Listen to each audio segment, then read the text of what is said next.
Live with CDP Sports Talk, a weekly sports and entertainment podcast sponsored by Barry Cullen Chevrolet. Live on YouTube, Facebook, Twitter, Twitch, and LinkedIn. And on audio via Apple Podcast, Google Podcast, Spotify, Anchor FM, iHeartRadio, Amazon Music, Radio Public, and TuneIn. Now, here's your host, Chris Palme.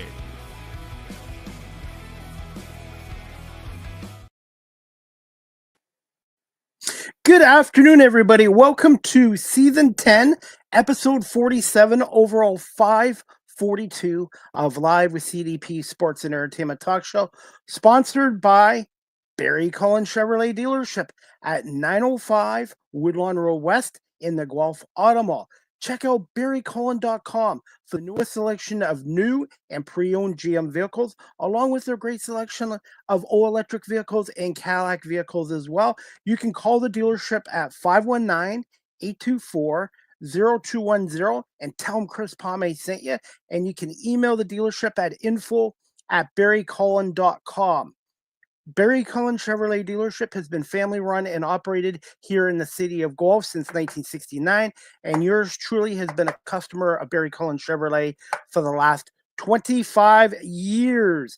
I hope everyone is doing well on this Tuesday, May 27th, 2025, and I'm looking forward to my guest today. This is her first appearance on Live with CDP Sports and Entertainment Talk Show, and we're going to bring her on shortly. Her name is Jennifer Alvarado. She is a country recording artist and songwriter and just released her latest single, Something About a Boy, and we're going to bring her on now. Good afternoon, Jennifer. How are you? I'm great. I hope you are, Chris. I'm feeling a lot better than I was a week ago with I don't know if you have allergies, but this is a bad time of the year with allergies with the pollen from the trees. Oh yeah, it's horrible. It's horrible down here. And I go back and forth between North Carolina and Nashville, and it's like two different sets of allergies. And so I'll get used to one and then come back and go through it all again. So it's been a great spring thus far.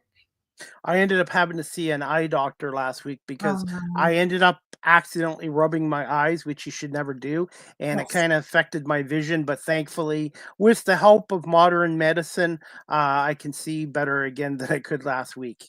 That's good. That's good. So, absolutely. Never take your hearing or your eyesight for granted. Oh, no, definitely not. How are you doing it? And I see you're a native of Hickory, North Carolina. Are you still there?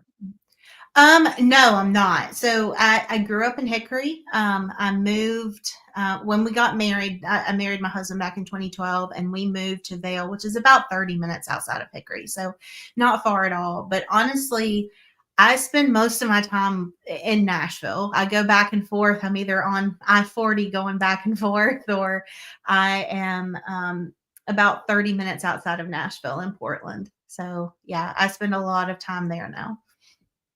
What makes Nashville, Tennessee such a great city to work, live in, and also known as the Music City? Well, I think for me, I started going up there when I was probably 11 or 12 years old, and I was fascinated with that town. And of course, it's changed so much, probably over the last 10 years, especially. Like it's totally different.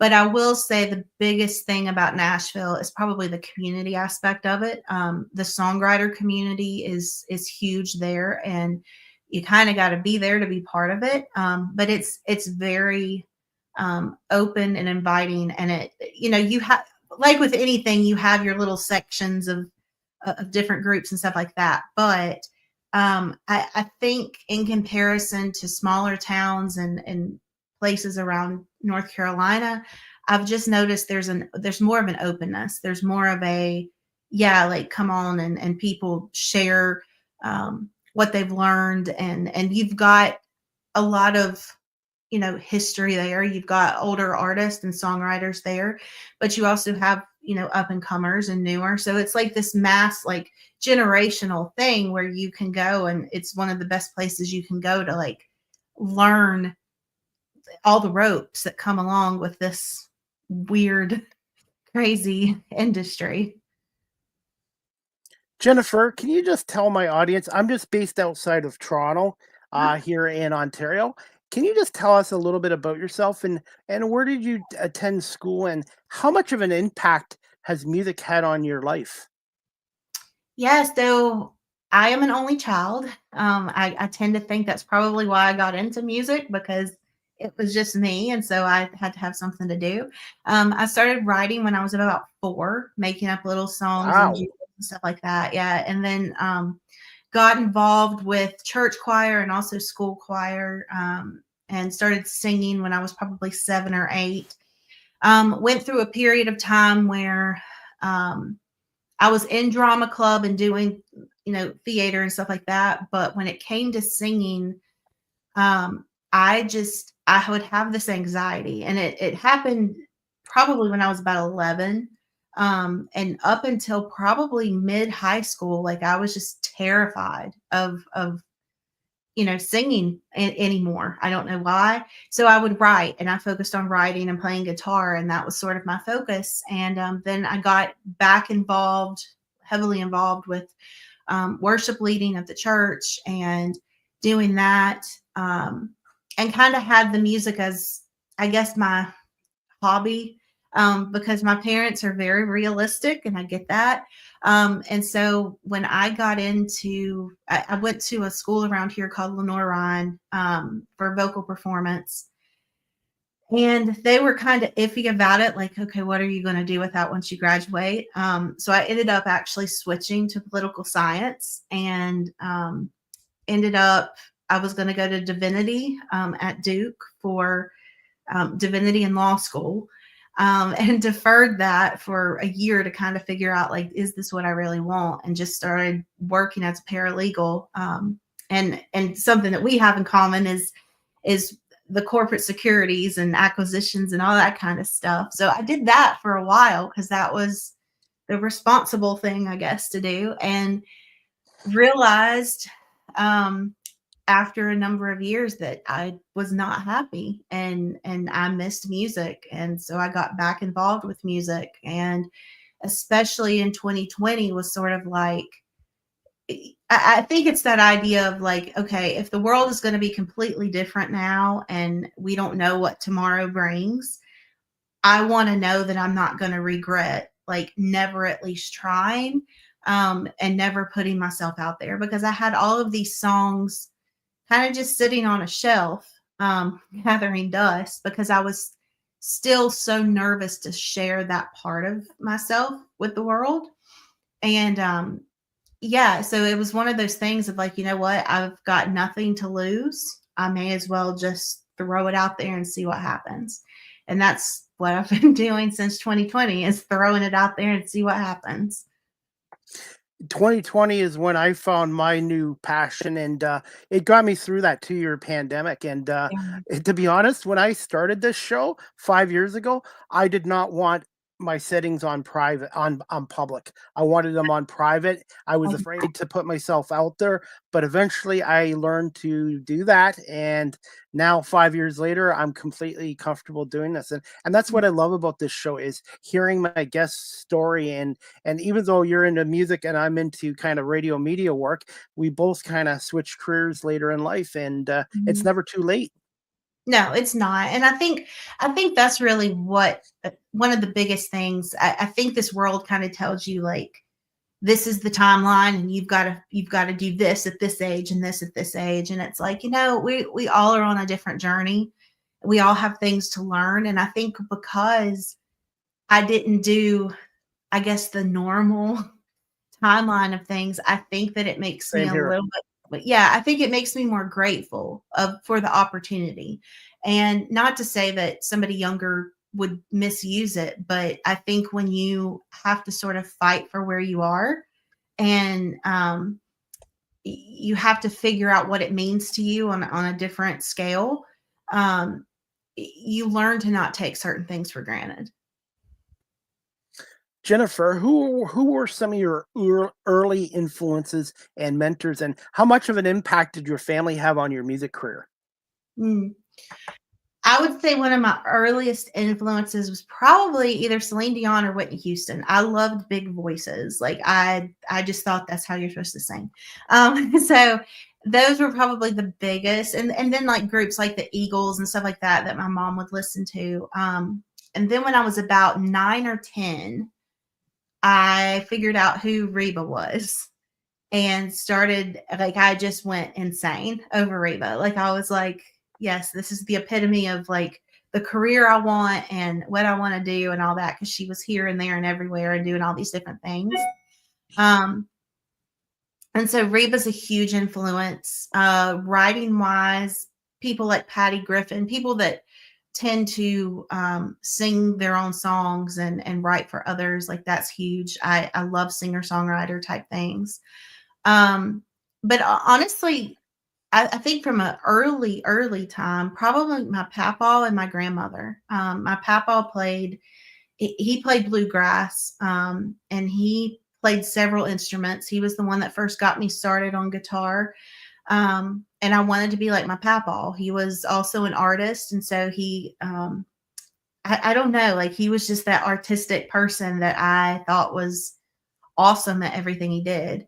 And then my grandmother, who was just a character in herself, like she loved Conway Twitty and Dolly Parton and all the classics. And I would be at their house all the time, and we would watch country music videos together and sing together and all of that. So I would say the two of them are probably the ones that stick out most in my mind of who sort of started that love of music.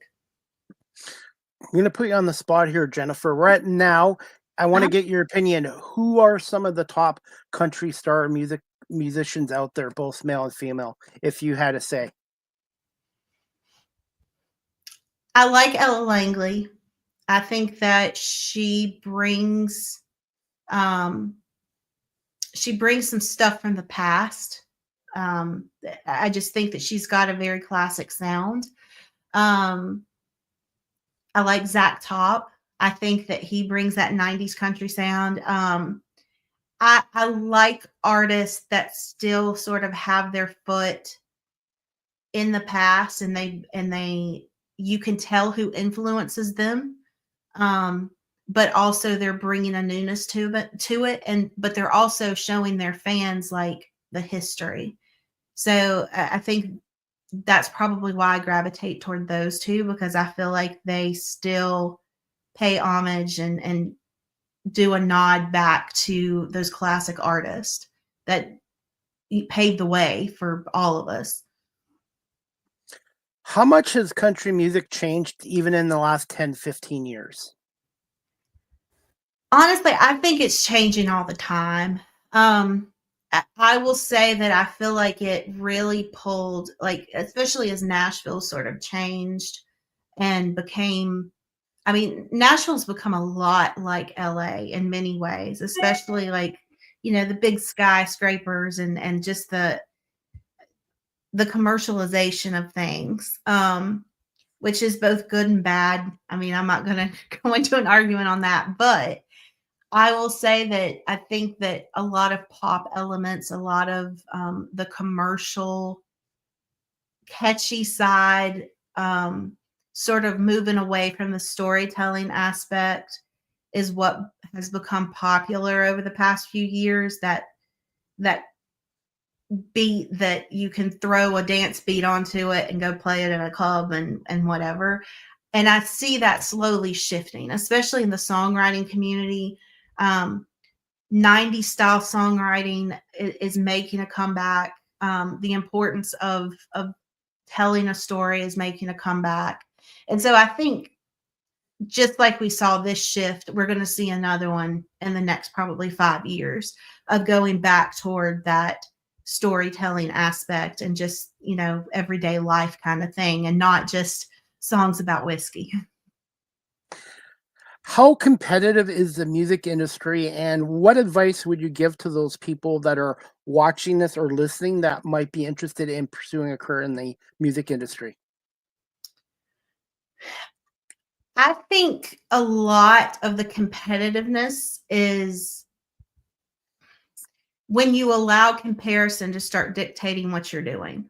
I think that you can have control over what you allow get into your mind and make you think that, okay, everybody's like out to get you or whatever the case is. I've had to learn to sort of focus on my road. And I think that that's the biggest thing you can do as an artist is like, yes, you can be aware of what other people are doing, but at the end of the day, you need to be true to yourself.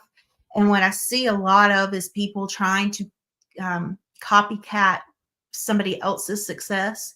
So like if this has worked for this person over here, let's all try to do that and make it work. And it just doesn't happen. Like it doesn't work. It may even get a little bit of success the second or third time somebody copies it, but after a while, you just get this oversaturation of the same thing and it no longer works. And I think to have longevity and to have a career that is going to span more than 15 minutes or a year or whatever you want to call it, you've got to be true to yourself. You can pull in new elements. You can even do like modern elements that are kind of trendy. But at the same time, you need to be true to your own voice and you need to have a vision for what your music is versus what everybody else's music is. And I think the biggest thing you've got to keep in mind, like why you started, because you're going to have days where it's like everything you touch is cursed. And you're going to have days where it feels like you've gotten every door slammed in your face or you've been ghosted by 15 different venues or whatever the case may be, especially when you're doing your own booking. And you've got to remember just like why you got started in the first place. And for me, that was because, as an 11 or 12-year-old girl, I would come home from school and feel like the outsider and feel like music was my safe place where I had friends that spoke the same language as me and could speak life into me. And so that's one thing that I always think about with my music is even if what I'm sharing is very raw and very personal, I know that it can help somebody else, hopefully. And so that's why you do it. And I think when you have a purpose and you have, you remember that why, like it makes those bad days a whole lot easier. And it also helps you to kind of combat that tendency that I think we all have to compare ourselves to everything else that's going on around us. Music, I've spoken to a number of musicians from the UK, the US, and Canada, and they all agree music is therapy to them, and it is powerful. So sometimes you hear a certain music, it can just bring back memories from the 70s or 80s or 90s, or sometimes they can be happy memories and sometimes they can be not so happy memories, but it's such a powerful tool and it is a therapy. Most definitely. Jennifer, have you ever thought about getting into teaching music at some point in your career? I actually taught guitar and ukulele for a while. I get frustrated. I'm going to be real honest. When people don't practice, which I was also the kid that didn't practice. So like, I'm only getting mad at myself in those situations. But I think for me, my mom was a teacher. I think it takes a special person to be a teacher. I don't know that I have that in me. I think that you have to have a great deal of patience, and I am not a patient human. I am all for trying to help somebody. And if somebody came to me and said, hey, will you teach me a few guitar chords or whatever? Yes, like that's perfectly fine. But for long term, no, I would never teach. I've never played the guitar, but when you learned it, did you pick up the guitar right away or did it take you a little bit of work and time to get good at it? So I started playing, I'm trying to think. I started with mandolin when I was probably about 5 or 6. And then my papa taught me a few things when I was about 7, but I played notes by ear for a long time. And I didn't really pick up chords and stuff like that until I was probably 13 or 14. And then you've got to learn your strum patterns. You've got to learn, like, you've got to work through the whole like calluses situation and get your calluses built up. And, I've had students that like once their fingers start hurting, they're done. And so you've got to learn to just kind of push through that pain. Like, you're going to have days where, I have some weekends. I had it this past weekend. I got a 12-string guitar at the end of last year. And so, 3 or 4 hours of playing straight on a 12-string, the width of the neck is a little bit bigger, and it pulls your hand. And so 3 or 4 days of that, you have days where like this hand just hurts some nights and it's aching, and you've got to be able to just kind of deal with that and get past that. So yeah, I think anyone could potentially learn guitar. They've just got to have that within them to say, hey, I want to learn this. And it doesn't matter if it hurts. What are some of your favorite songs to play on guitar? And also, besides the guitar, how important is it to do you have a vocal coach as well? And before you do a live performance, do you drink water or tea or honey or something like that? So I had a vocal coach for years, as far as like high school and going into college. And then every once in a while, if something is bothering me or something like that, I will call up one of my vocal coaches and say, hey, this is going on. I kind of learned my warm-ups and what I need to do. So I usually do those on my own. And honestly, I probably don't warm up as nearly as much as I need to or should. So that's probably something I need to do better about. As far as stuff, like, no, I don't really do the whole tea and honey thing. Usually I just have water on hand. And usually I don't have like ice cold water. Like, it's usually room temp water. I've heard that from some other musicians as well. And Mhm. Jennifer, since you've been doing this for a while now, how Uh-huh. much would you say you've improved as a musician in the last 5 years? Mm. Honestly, I would say, I don't want to say exponentially, but yeah, probably exponentially, because you learn to think on your feet, because inevitably something's going to go awry, like especially live Yeah. shows, like stuff goes crazy, or people's another thing that happens at live shows that you can't control. Um and so you have to learn to be flexible. And I think that flexibility builds confidence. And I think that confidence overall will help you. It'll help you sing better. It'll help you play better. It gives you more of a um, stage presence to be able to talk back to the crowd and kind of have conversations.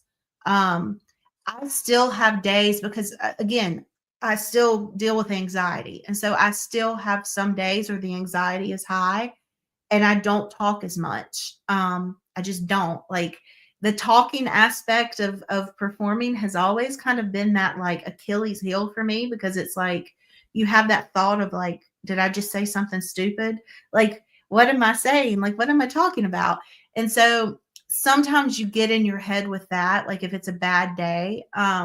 But overall, I've learned to just kind of be more okay in my own body and in my own voice, and say like, God gave me this chance and this opportunity, and he put me on this platform right now, and I'm going to share the songs that he's given me to play. And yeah, so I think the more you do this, the more it becomes second nature to you.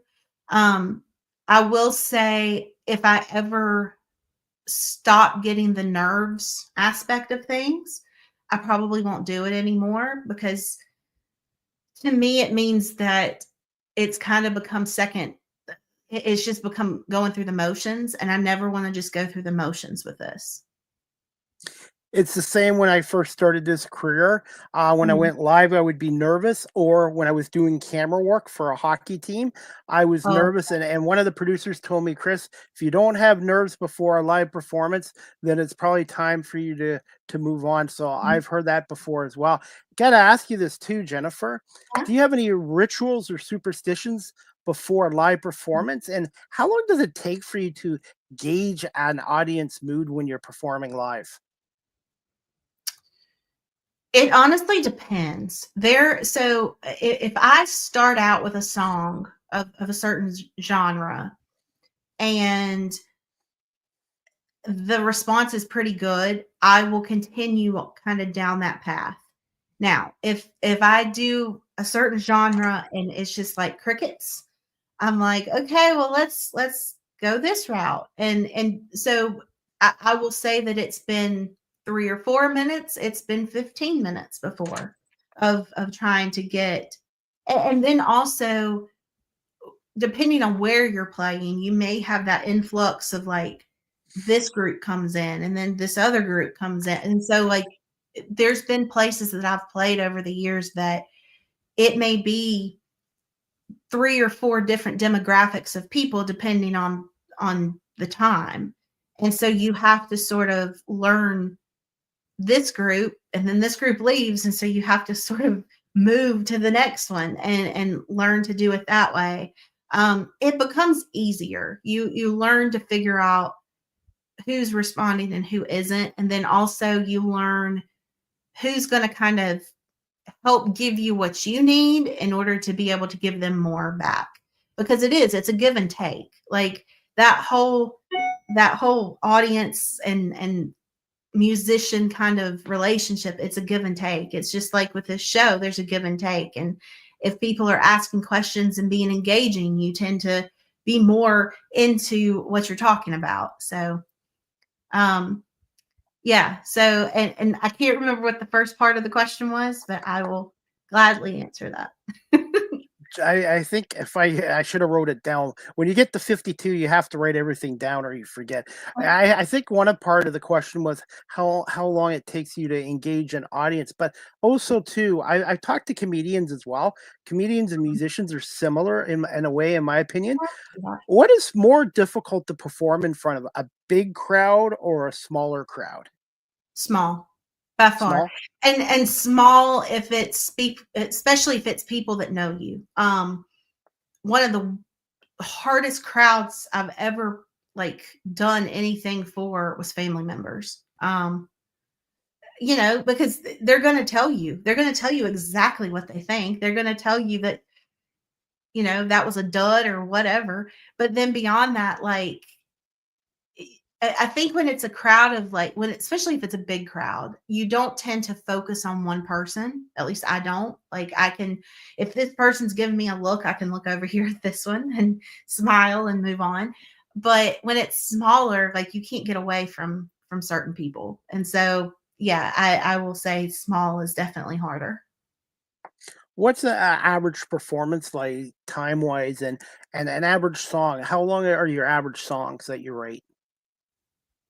My average songs are probably they used to be about 4 minutes. I will say that the more you write commercially, the shorter they get. So I will say the average is probably about 3:30. Because you will be told, like if you're planning on sending it to radio or anything over 3:30 is sort of like, nah, they're not going to pick that up. How much has live streaming and the internet changed the music industry? And what are your thoughts on the shrinking CD market? Is there a future for CDs going forward? I think as long as you have kind of the older generation that was used to CDs, you still can sell them. I just think music changes. I mean, it's kind of like vinyls are coming back and kind Yes. of. So I mean, I think everything goes through ebbs and flows, and I think eventually we may see CDs come back again and have a second whatever. But I I don't know. I think probably things like flash drives or things like QR codes or whatever. Like I see that sort of being more where the market goes because it's quick and it's fast and all you have to do is scan it and it's right there. I mean, it definitely has changed. My first CD I put out in 2015 and I sold almost every single hard copy I had of it. I have hard copies of other two projects that I've put out, and I mean, people occasionally buy, especially older people will buy them, but I mean, they're just sitting in a box. I don't even take them to shows at this point, which that's my own thing. I just don't feel like taking them. But it's sort of like unless somebody is wanting it for an autograph or wanting it just to kind of sit on a shelf, people just aren't consuming that. And so I think just from ease, it's going to change to be something more compact and quick because we're all about faster is better, which I don't necessarily agree with, but hey. And then as far as streaming in general, I think like with anything, I think that there's really good things that came from it and really just crappy things that have come from it. I mean, and one being that it's harder for you to make money on streams. It's harder for you to really know who your audience is even because it's so quick and it's not as engaging as handing somebody a CD or something like that, in my opinion. Like you don't meet that person and know that they listen to a song or whatever the case may be. But then I look at it from the standpoint of like, during the pandemic is when we really started getting into this whole streaming thing of doing co-writes via Zoom. And, I've written with people all over the world. I've played with people all over the world on some like coffee shop Zoom type things because of this ability. And so I think that that's amazing and wonderful because we're getting to talk to people that we would have never met otherwise.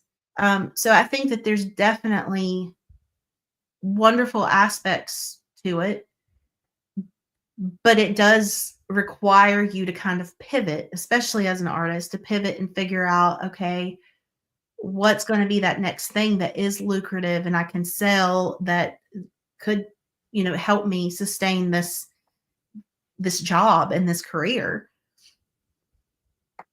And that's the same with the radio media industry now too. You don't even have to be in a radio station to do radio anymore. You can do it from your own home. And social media and the internet has its negative tools and the technology, but I think if you use it the right way in the music industry or the radio, the media industry, I think it can be a good tool. And also, I think in a lot of careers now too, you have to learn to pivot. And I know I'm wearing a hat right now, but I think the more hats you can wear, the more jobs you can do, the more valuable you are. Doesn't mean you're the best at everything, but I think it will help you in that industry the more you can do. Yeah. Well, and I think that you have to have an open mind. I mean, you can't just count it, as you're not doing it because it's not the way we used to do it. Like I think that used to be sort of the catch-all phrase for a lot of people that, oh, it wasn't done this way, therefore we're not doing it. And you can't do that anymore. Like that's not a good valid reason for not trying something. Absolutely. And the radio industry, which is the traditional radio station, has to learn that you don't have to be in a station to broadcast anymore. You can do it from your own home with the right equipment and the right internet. And Jennifer, since I have you on here, I have to ask you this too, by the way, because you know what YouTube and Facebook are like with copyright. Do I have permission to play one of your latest singles, Something About a Boy? And I think it's a great song, and I'll get your thoughts after it. Let me know if you can hear it, okay? Okay, will do. I'm the audio guy too, so just Okay. bear with me. And how can people follow? And how can people follow you on YouTube? Subscribe to your YouTube channel? Yeah, so it's Jennifer Alvarado Music. So if you do the whole YouTube address, it's just / Jennifer Alvarado Music, and it should pop right up for you. And I've already subscribed, and this song is Thank called you. "Something About a Boy," your latest single. And 1 second. Okay.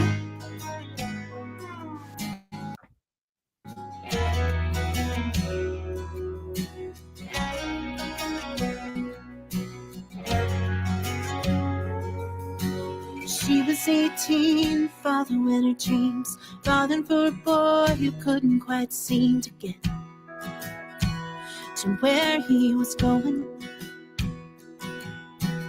Everyone told her to tell him goodbye. Don't look back, you need to live your life. But her heart felt something.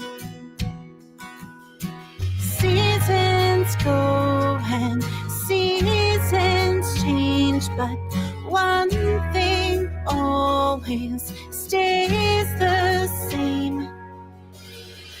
First love, tell your heart back. Doesn't make sense, but you think you know right. Can't sleep, finding hard to breathe. Lose on track of time, makes you weak in your knees. Then one day, you can find the sparkle in his eye. Oh, there's something about a boy. Something about a boy.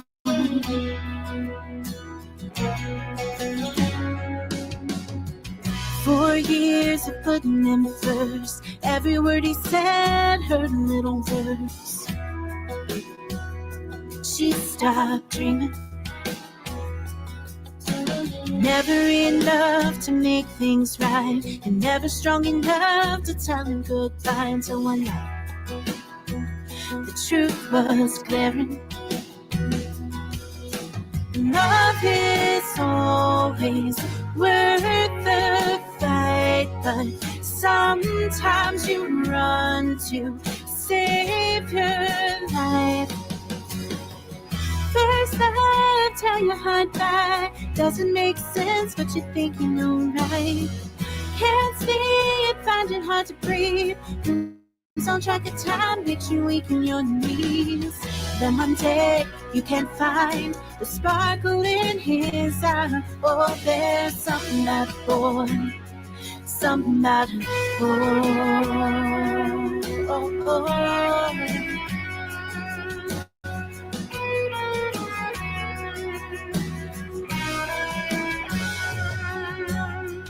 She always thought her love could save him.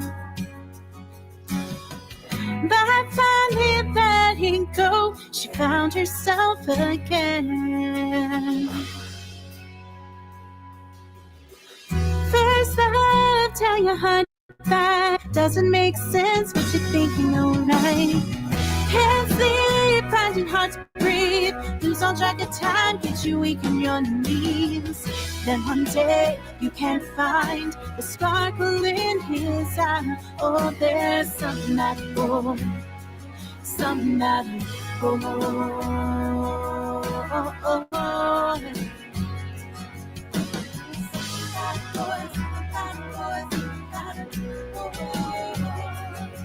Oh, her love didn't face it, couldn't change it, couldn't save him.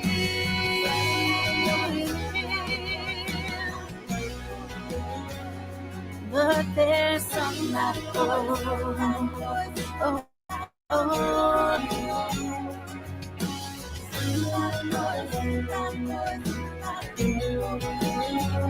There's something about that boy.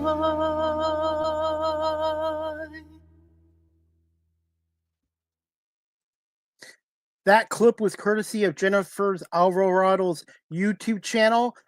Please subscribe to her YouTube channel, Something About a Boy. And what are your thoughts, Jennifer, on that song? And what were your inspiration to write that song? Yeah, so that was actually a song that I wrote a couple years ago, and it was kind of sitting on a shelf. And honestly, the inspiration behind it was probably my first relationship, and the fact of just you kind of change yourself and you try to make it work, and then one day you realize like it's not working and it's not going to work. and you have to let that person go. But I think with any relationship, but especially like the first love, it stays with you, and you tend to remember the good times, and see it through rose-colored glasses. But you also know that there's a reason you move on from it. Jennifer, for my audience here watching this live stream right now, how would you describe yourself as an artist? I think that I really gravitate towards storytelling, 90s country especially. And so I've always said my music is kind of like Deana Carter meets Alanis Morissette, because my music can sound very sweet and kind of timeless and classic, but a lot of times I talk about very angsty, very raw situations. And sometimes it can come off sort of harsh, like Alanis Morissette. So I think that I really always gravitated toward 90s country, but also grunge. And so it makes this little juxtaposition sometimes. Can you tell us a little bit about the writing aspect of music? Sure. I will say that probably every song is a little bit different. For me, I tend to come up with lyrics first. And then from that, I might have a hook or something like that lyrically. And then I try to kind of build around the story with it. So typically it may be like a hook and a chorus or something like that. And then I just sort of try to mold the story around that concept. With co-writing, it's a little different, because I like to go into co-writes and sort of figure out where we both are, where maybe we both are going through something, or maybe the other person has just gone through something, and it's one of those like therapy sessions beforehand of talking through stuff. And then from that, you sort of are like, I think we can really talk about this subject right here and really come up with something good. And so it really depends. Occasionally I will hear like a whole song in my head as far as the melody and stuff, and then I build around it. But typically I would say 75% of the time I have words, I have lyrics of some sort, and I build around it. Now, Jennifer, besides being solo, have you done a number of songs with being in a duo or a band before too? I have a band. When I play out, I have a band. Okay. So I at one point I was writing songs with a group, a church group, and I have songs on some of their projects. And I have released singles in the past with other people. The White House being one of them. They're from Canada, and we did a duet 3 years ago, I think, called Stars Collide. And so, yeah, occasionally I will release something with other people, but usually I'm releasing my own stuff, or I'm writing something for somebody else to release solo. What have been some of your favorite places to perform in your career so far? And do you have any future plans to perform outside the US? Nothing like it's set in stone, but I will go wherever somebody sends me, as long as it's, as long as I can get there and it's safe. Hey, I will come. I will go wherever. I would love to come to Canada at some point and play, the UK, Australia. I love traveling. I love meeting people. And I think you learn so much from going different places. And one of my goals is to play every state, all 50 states at some point. Awesome. So I mean, yes, I will go wherever. As far as, what was the first part of your question? So sorry. Some of your favorite places that have you performed So far? let's see. Viper Room is probably my favorite. I played there in 2023. It's out in Los Angeles. It kind of has an infamous history behind it, but what I loved about it was the fact that you had so many different genres represented with musicians that were there, and just demographics and stuff like that. and people were so accepting, and it was a really good experience. And I was quite nervous going into that performance, but it very quickly just became fun. And so definitely that's probably one of my favorites. Also, I like listening room type venues. So listening room, there's one in Nashville. There was one in Pigeon Forge. Those I love because people are there to hear your songs. People are there knowing that they may have never heard, songs that you've written before, but they're so, they ask questions and they listen, and they're just very engaged, and there's a respect that I think you have that you don't always get in other places. So yeah, listening room type venues are probably some of my favorites. One thing, Jennifer, too, being Canadian, country music has exploded here, but Mhm. also in the UK. I've had Olivia Lynn on. She's a UK country music artist, very Uh-huh. young, very talented. And country music used to be just kind of like in the States, but it's exploded. It's now around the world. Yeah, it's being appreciated everywhere now, and I think that I mean, it says a lot about country music. And also, if you look at country music, especially what is exploding other places, it is kind of the 90s style. It's the storytelling type. And I think that just, it goes to show why so many people gravitate toward country music. Absolutely. Before we wrap this up in a few minutes, Jennifer, Mhm. how important is branding and marketing as a musician? I definitely think it's important. I look at somebody like um, Taylor Swift is a marketing genius. I mean, she is. Yeah. Whether you like her music or not, she is a marketing genius. Garth Brooks is another one that I feel like is a marketing genius. And so definitely, I think that sometimes I feel like it gets in the way of talent. Sometimes I think talent is overlooked as long as you have a marketing plan. And especially with things like TikTok and all of that, the better you can market yourself, the further you're going to make it on those type platforms. I mean, that's just how it is, and it's become very much of our culture. Influencing culture is very much something these days, and what is driving so much of sales and whatever and interactions. And so I think it's definitely important. I try. Um, I'm probably not as good at the marketing part. I'm gonna be real honest with you. Like that's the part that kind of just like sucks the life out of me at times. I want people to know who I am. Um, and I want my music to reflect that, and I want just everyday interactions to reflect who I am. And so that there's never a question of that. And I think it's important to be able to show people who you are. Um, but not at the expense of the quality of music, and not at the expense of kind of making yourself into somebody who you aren't. And so I think you have to be very careful. I think you can do it for likes and clicks and whatever else, or you can do it to stay true to yourself and stay true to what you're creating. And so I think it's important to just sort of keep that in mind.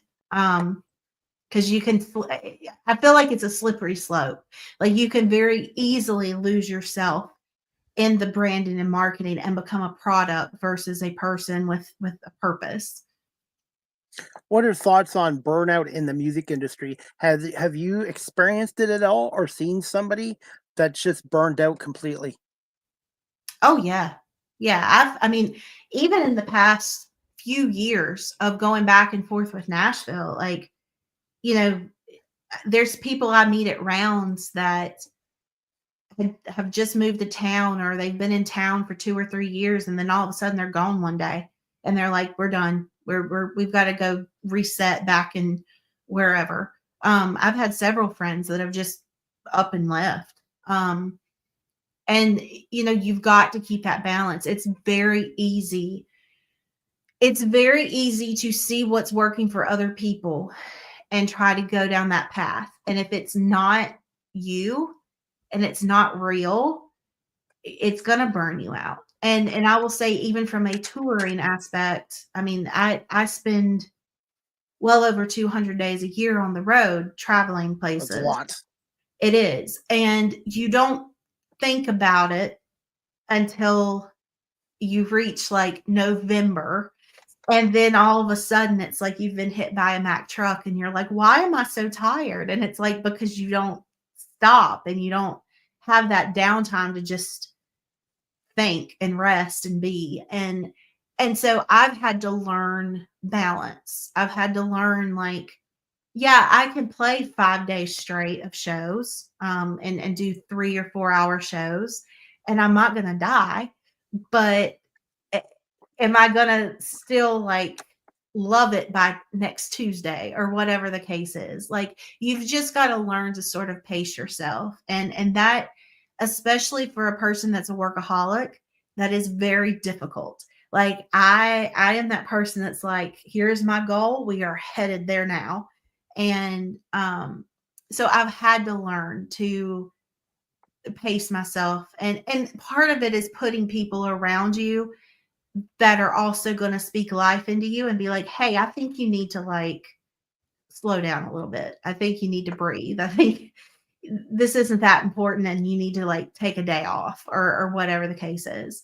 So it really is who you put around you, and you've got to have that support system, especially when you're gone all the time. Like, you've got to know that you've got a place to come back to. Strong support system. And one thing too, I wanted to say, it's probably quality over quantity, because I know when I first started this, I was doing 5, 6, 7 shows a week with 6 or 7 guests, and I was getting a little burned out there. So I've cut back, and I do about maybe 3 or 4 shows a week, and that's perfect ideally, because that's the one thing in any career, you don't want to overdo something, then you'll end up burning yourself out and then losing that passion that you had. Yes, most definitely.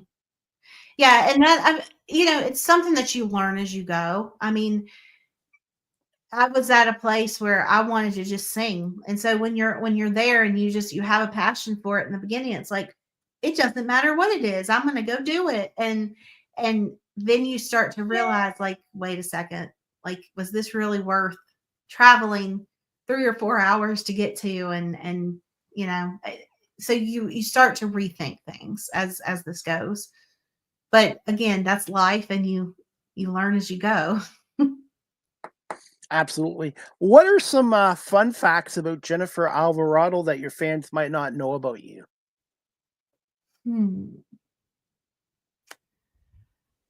People are always weirdly interested in the fact that I'm very introverted. They don't think that is the case, because I guess because I go up and sing, but I get very exhausted after performing and having to interacting with a lot of people or anything like that. Like, I come home and have to sort of just decompress. So that's always something. In case nobody knows it, so one of my friends used to call me Avocado instead of Alvarado. And so that's where the avocado thing comes from. Yeah. I call my fans avocados. So if anybody's ever wondering, like, why does she do that? That's why. I'm trying to think what else. Probably the fact that I actually help out at a prison on Mondays some, Wow. and do a Celebrate Recovery service there. And then also I used to work at a women's shelter. But yeah, so recovery ministry is still like a really big thing that I want to be part of and take part in. So yeah, those are probably 3. What was the last concert you went to? Oh gosh. Not mine. I have no idea. That's sad. Like, I think you just stop going. when you're always in it.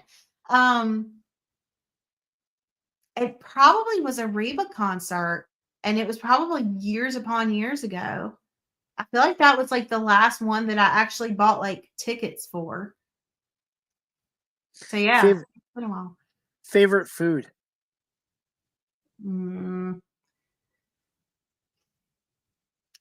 Probably a turkey sandwich.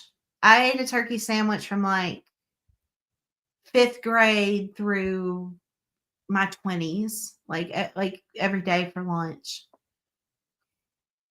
Yeah.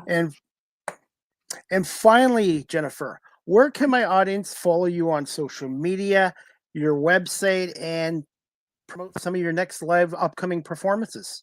Yeah.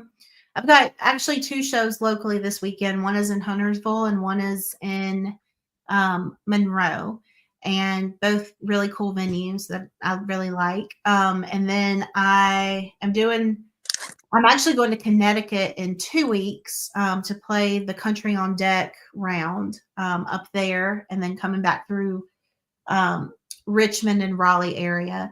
And then I'll be back in Nashville again for some shows.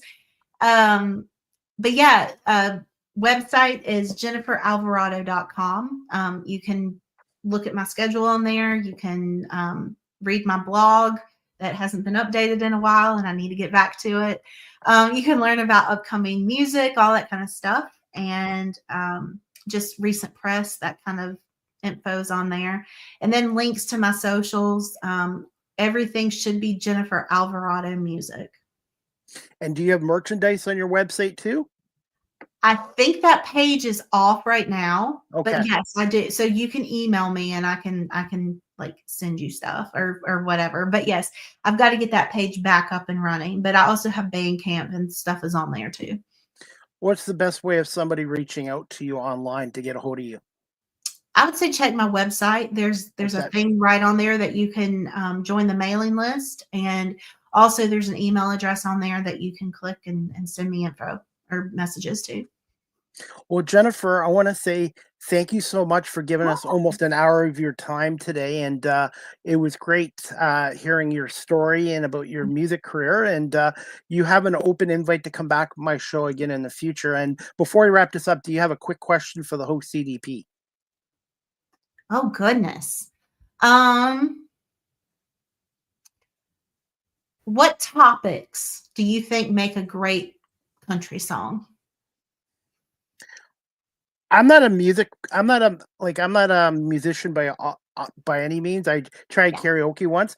I think for a great song, it has to come from the person's personal life experiences, their life experiences, and from their heart, and like you said before, to be true to themselves. Yep, I would agree with that. What's your favorite song to do for karaoke? I did karaoke 3 times in New York when I was drunk. I had too much to drink there. I was on vacation. I never done it before. It was fun. I did Detroit Rock City, Don't Stop Believing, and This Is How We Do It. I think This Is How We Do It by Montel Jordan, 1995 song. Okay. But I have no musical talent. I emptied out the bar. Hey, that's okay. You gave him a night to remember. Yeah. Well, hey, Jennifer, I want to say thank you so much for coming on here today. And give me a little bit of time tonight, and I will send you the video, the audio, and break this down into reels and clips so you can use on your social media page. But continue success in your music career. And thank you for accommodating me a little bit earlier today than schedule. I really appreciate this. And I would love to have you back on my show again in the future. And hopefully one day you'll be performing here in the Toronto area. Would love to. Thank you, Chris. Thank you so much, Jennifer. Have a great evening and continue success. Thank you. Thank Bye. you. All right, guys, that concludes season 10, episode 47, overall 542 of Live with CDP Sports and Entertainment Talk Show, brought to you by Barry Cullen Chevrolet here in Guelph. I want to say thank you again to my guest, Jennifer Alvarado, a country recording superstar.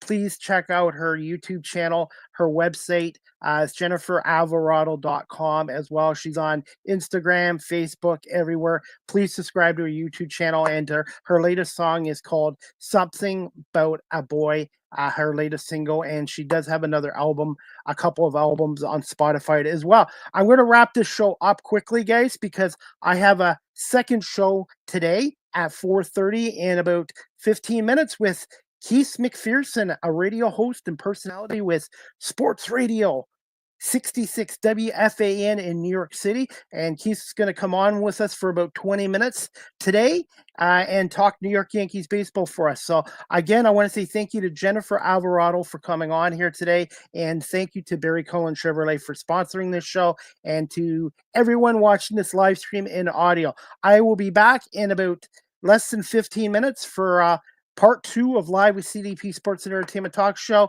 with my guest, Keith McPherson from WFAN 66 in New York. Thank you so much to Jennifer and to everyone for watching and listening to Live with CDP Sports and Entertainment Talk Show, brought to you by Barry Cullen Chevrolet here in Guelph. We'll see you guys in 15 minutes with Keith McPherson from WFAN in New York City.